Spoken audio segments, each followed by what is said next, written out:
Shalom anak-anak, bertemu lagi dengan Miss Vera. Kita akan bersiap-siap untuk mendengarkan cerita firman Tuhan hari ini. Mari kita berdoa terlebih dahulu.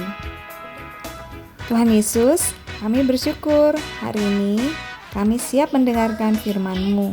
Berkati kami ya Tuhan, supaya kami mengerti dan kami bisa melakukannya dalam hidup kami. Terima kasih Tuhan Yesus, dalam nama Tuhan Yesus kami berdoa dan bersyukur.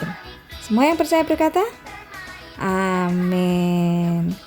Ya, perhatikan baik-baik cerita kita hari ini dari Kisah Para Rasul. Cerita hari ini adalah tentang sepasang suami istri yang bernama Bapak Ananias dan Ibu Safira dari Kisah Rasul pasal 5. Setelah Tuhan Yesus naik ke surga, Ia memberikan Roh Kudus-Nya, sehingga murid-muridnya dengan berani bersaksi tentang Tuhan Yesus kepada banyak orang.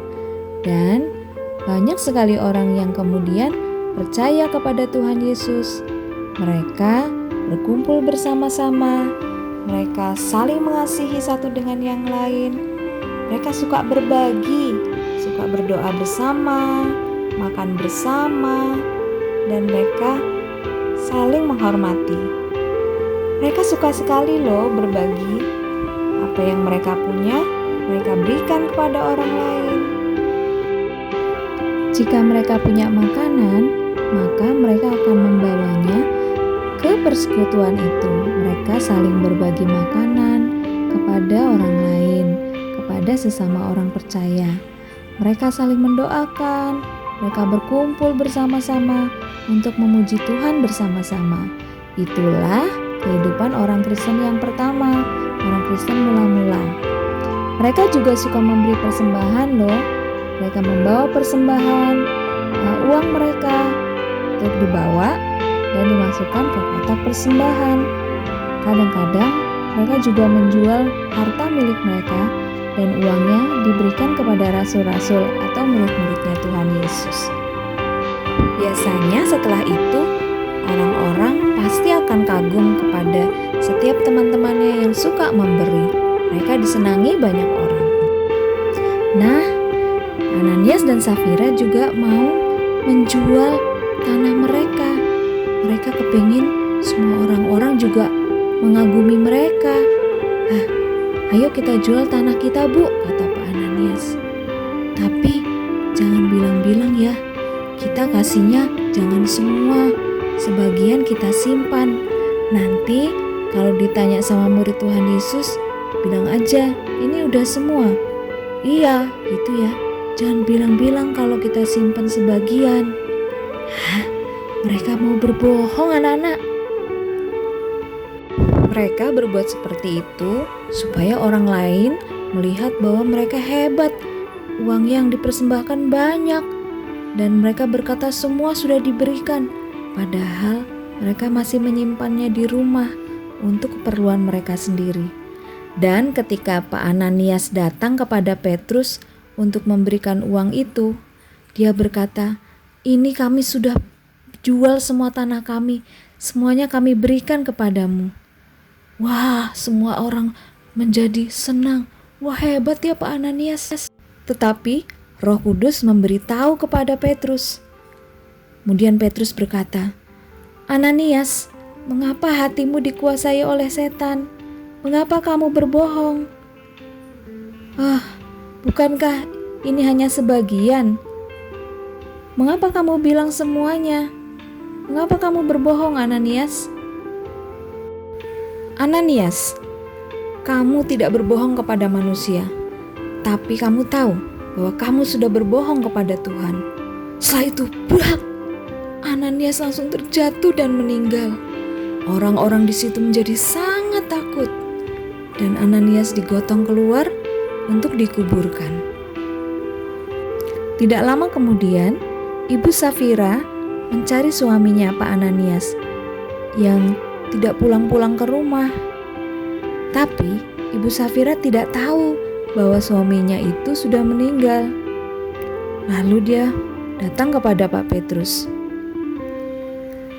Ketika dia bertemu dengan Petrus, Petrus bertanya, "Hai Safira, betulkah uang yang diserahkan ini sudah semuanya?"